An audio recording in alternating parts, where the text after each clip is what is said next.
Com a edição da nova Constituição, surge no ordenamento jurídico um novo paradigma de validade para as demais leis. Então, nós tínhamos uma Constituição anterior, ela servia de paradigma, então analisava a constitucionalidade das leis e atos normativos em face daquela Constituição. Hoje, com a edição da nova Constituição, o paradigma muda, o pano de fundo muda. A questão é, surgir dessa nova ordem jurídica, eu tenho um aparato todo legislativo antecedente. Esse aparato todo será afastado? Será arredado? Não. Por quê? Se eu faço isso, se eu simplesmente extingo todo o aparato legislativo, todas as leis, diante da nova Constituição, imagina o trabalho que haverá para a edição de novas leis tratando daqueles temas que eram tratados anteriormente sob a égide da Constituição anterior. Evidentemente que isso não ocorre. Nós vamos ter aqui o Instituto da Recepção. Os atos normativos infraconstitucionais serão ou não recepcionados pela nova Constituição. Para ser recepcionado, ou seja, para manterem a validade, para não serem afastados, é necessário, primeiro, que, diante da ordem jurídica antecedente, aquele ato normativo ou aquela lei tem que ser considerado válido. Então, será recepcionado o ato normativo ou a lei que, na ordem jurídica anterior, foi considerado válido, não teve declarada, por exemplo, a sua inconstitucionalidade. Então, primeiro, pressuposto é esse. Lei anterior, ato normativo anterior, válido.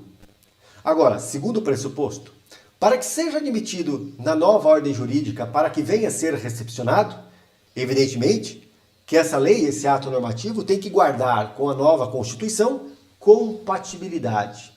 Compatibilidade material, ou seja, a matéria tratada ali não pode ser incompatível em relação aos preceitos da nova Constituição, em relação às suas regras, em relação a seus princípios. Daí, aquele ato normativo será recepcionado pela nova ordem jurídica, sendo certo que agora o paradigma de validade é outro. Não é a Constituição anterior, mas sim a Constituição atual. Chegaremos então a duas conclusões. Atos normativos antecedentes, que foram, sob o império da Constituição anterior, declarados inconstitucionais, ainda que guardem compatibilidade com a nova Constituição, não serão recepcionados. Não há que se falar aqui em constitucionalidade superveniente. Não há que se falar aqui em revigorar-se de forma automática uma lei anterior que fora declarada inconstitucional diante de sua compatibilidade com a nova Constituição. Daí, para haver a recepção, é necessário que dois pressupostos sejam satisfeitos.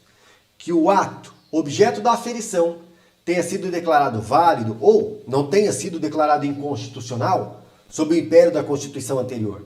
E diante disso, pode ou não ser recepcionado pela nova Constituição, bastando agora, para tanto, que tenha compatibilidade material. Havendo compatibilidade material, ingressa na ordem jurídica e segue o caminho. Agora, devemos registrar aqui o seguinte: a incompatibilidade formal, por si só, não gera a não recepção. Então, se eu tenho uma lei que guardava absoluta compatibilidade material e formal diante da Constituição anterior, mas agora, diante da atual Constituição, a compatibilidade material existe, entretanto, tem um problema na forma. A atual Constituição prevê no processo legislativo um requisito que não fora preenchido na Constituição anterior, que não fora preenchido pelo legislador. Mas, àquela época, não havia problema. Agora surge essa incompatibilidade formal superveniente. Isso afasta a lei anterior? Não. Como exemplo, nós damos sempre o Código Penal. O Código Penal é um decreto-lei editado sob o império da Constituição que admitia o decreto-lei para esse caso. Hoje, a Constituição estabelece que matéria penal será tratada a rigor por meio de lei ordinária. Mas o Código Penal não é incompatível materialmente frente à Constituição. Então ele foi recepcionado. A incompatibilidade que existe é formal. Tendo ele agora ingressado na ordem jurídica, como lei ordinária e não como decreto-lei, porque o paradigma de validade é outro. Então vamos lá. Para que haja recepção, é necessário que a lei ou o ato normativo, quando for editado sob o império da Constituição anterior, não tenha sido declarado inconstitucional, não tenha sido revogado, ou seja, seja válido. Segundo pressuposto, que haja compatibilidade material frente à nova ordem jurídica. Afirmamos que a incompatibilidade formal, a rigor, não gera a não recepção, mas há exceção. Imaginemos que determinada matéria sobre o império da Constituição anterior seja de competência do município. Então o município tem competência para tratar da matéria X. E tratou, editou uma lei. Essa lei, observando a Constituição hoje, nova Constituição, não tem incompatibilidade material. Aquela matéria deve ser tratada por meio de lei. Entretanto, a nova Constituição diz: essa matéria agora é de competência do Estado. Ou essa matéria agora é de competência da União. E quem houvera editado a lei anteriormente foi o município. Obviamente que a nova Constituição não pode, de forma automática, estadualizar uma lei que for editada pelo município, ou federalizar uma lei que for editada pelo município ou pelo Estado. O que eu quero dizer? Se há alteração de competência, passando a competência a ser de uma entidade política superior, aquela lei, apesar de haver um vício formal tão só, não será recepcionada.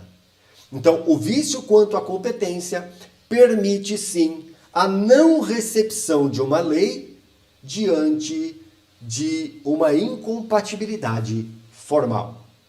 Então vamos lá, sintetizando.